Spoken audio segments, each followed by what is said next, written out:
Green Bay, and if you don't believe the hype, like Aaron Rodgers cautions you not to, let's just look at their record, folks. The Packers are 4-5, third in the NFC North, coming off 3 straight losses to the Falcons, the Colts, and the Titans. Sunday, they have a tough test in our nation's capital. Stephen A., which Rodgers shows up? You know what? I think the bad man that he is. I believe in Aaron Rodgers. I believe he's a superstar. I believe he's going to show up. And I think that if he doesn't, it's going to be the ultimate indictment against him, because I think it's time for us to sit up here and recognize what has transpired. You know, we talk about a guy in Coach Mike McCarthy. Mike McCarthy, I think, has guided the Green Bay Packers, to the playoffs like 7 straight years.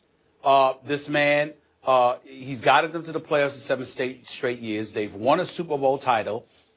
You can't question the man's credentials in terms of what they've done in Green Bay. They've won more games with him than they did with Vince Lombardi, for crying out loud.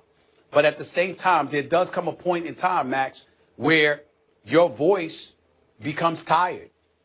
People don't want to hear it. It's one of those situations where you start getting to that point where people are wondering whether a new voice is needed. And it especially elevates exponentially when you consider the fact that you have the greatness of a quarterback in Aaron Rodgers and you don't feel like it's being maximized. There are very rare situations, Max, where the standard that exists in Green Bay exists, period. Pittsburgh, Green Bay, once upon a time, Dallas and San Francisco. You get the playoff victories, that's fine. But it's about Super Bowls. Brett Favre delivered the Super Bowl, but 2 Super Bowl appearances. Aaron Rodgers delivered the Super Bowl, but hasn't been back to the Super Bowl since. There was a divisional playoff loss after they won that Super Bowl as the 6th seed in 2010. There was a collapse against Seattle that ultimately followed. There's been 6 full seasons where there's been no Aaron Rodgers in Super Bowl mentioned. For the touchdown! Good night, Irene. You're not going to question the talent when the talent still exists in the greatness of an Aaron Rodgers. You're going to question the coach. So I think saying all of that, Sunday's game in D.C. is pivotal.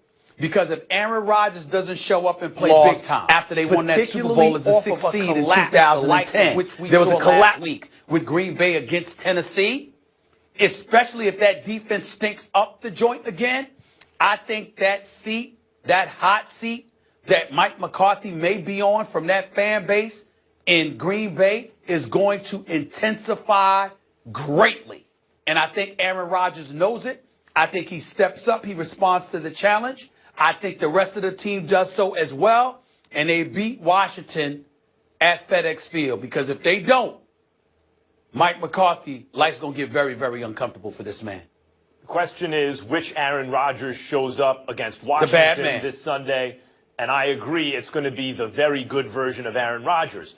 But the very good version of Aaron Rodgers this year is not quite the very great version of several years ago. You know, there was a time, not that long ago, not this season or last, but not that long ago, where I felt Aaron Rodgers was making his case as the greatest quarterback who ever lived.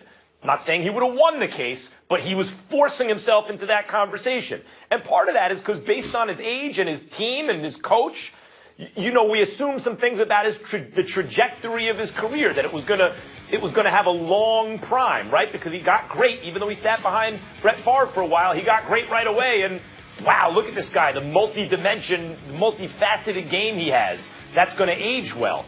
But that hasn't been the case over the last couple of years. And I suspect what's going on with Rodgers, it's not just the pieces around him. I suspect what's going on is something we see sometimes with pitchers in Major League Baseball. They have a prime, then they dip down for a couple of years, and you think maybe it's over for them. And then the really great ones, the Hall of Famers, seem to have a second prime. And what goes on during those years where they dip is sometimes injury, but oftentimes there's a little something off their fastball now. It's imperceptible even to them, but they're not quite as dominant as they once were, and yet they're approaching everything the same way. And until they learn to adjust to their new physical reality, they take that little dip, and once they learn to adjust, they can kind of mimic the success they had in their prime as a slightly different kind of player. I suspect that's what's happening with Rodgers right now. That said, for all the sky is falling Chicken Little talk about him, he has 22 touchdowns against 7 interceptions this year. Whatever you want to say about their record, Molly, they're a game out of first. You know, they have one game worse than the division leader. So, and it's not an exceptionally strong division. Aaron Rodgers has the 6th best QBR in the NFL. I mean, for any other quarterback, to be like having a fantastic season. Still, only 5 quarterbacks having a better season, and every single one of them is in the MVP conversation. So, let me tell you something. What Rodgers is going to show up against Washington? Hello, let me answer all those numbers you threw out there. Let me answer that. Yeah, let me answer that because I'm damn near lost with what you're saying. When you talk for 5 minutes, do I jump in? Go ahead. I don't throw numbers at everybody. It ain't math class. I mean, we ain't in Columbia or Princeton. A brother needs some help. I'm saying a brother needs some help. I don't quite comprehend what you're saying. Go ahead, my brother. Don't take all the help you want. All I'm saying is this. Is in the end. With all that you just said, do you realize, Max Kellerman, that Aaron Rodgers only has 2 300-yard games this year? 2. Yeah. See how simple that math is? Far less complicated than what you would say. 2 300-yard passing games. Aaron Rodgers, 2 But you know what's happening, Stephen A? games. Do you know what's happening? What? When he is under pressure, which he's under much more often than not, like every other quarterback. You know, when he gets sacked a lot, he's not really good. Yeah, that's what happens to everyone when they get sacked a lot. So the question in this game, what Aaron Rodgers is going to show up, which one?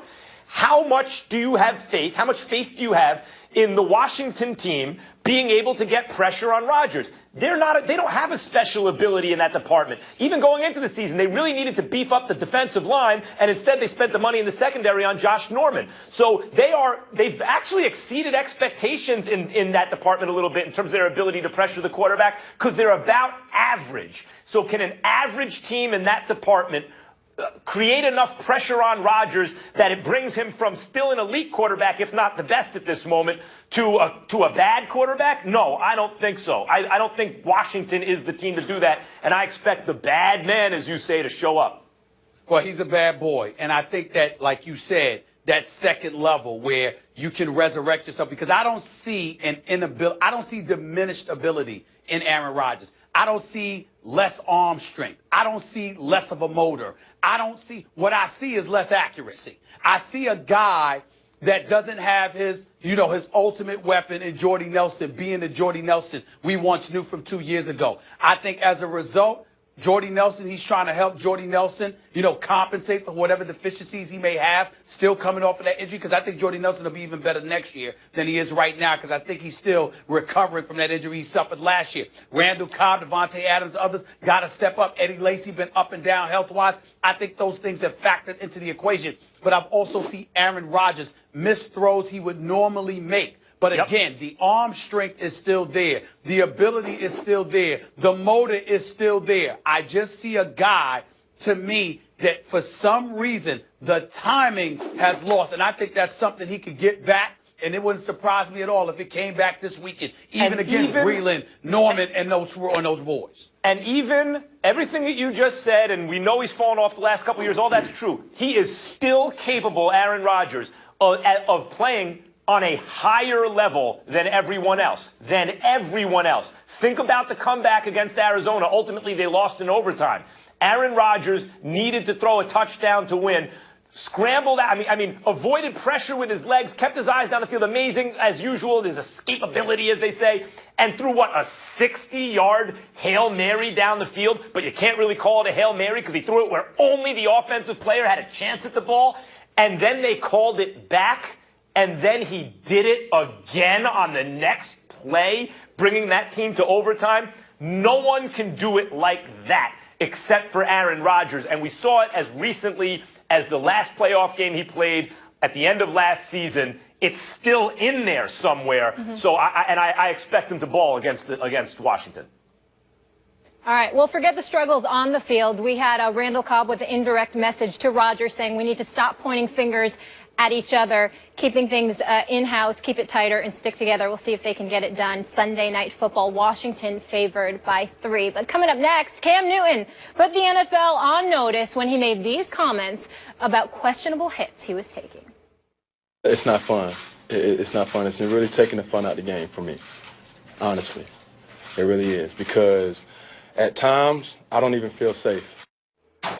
Michael Vick joins the show to talk Cam, and you do not want to miss how he feels about Cam's treatment on the field. And scary moment for Luke Kuechly. Leaves last night's win after a big hit and is very emotional as he's carted off the field. With concussions a growing issue, how much trouble is in store for this team and the NFL? We talk about it next. What's going on? This is Kevin Hart, a.k.a. Long-Faced Little Body. And right now you're watching my favorite show. I'm talking about First Take without Stephen A. Smith.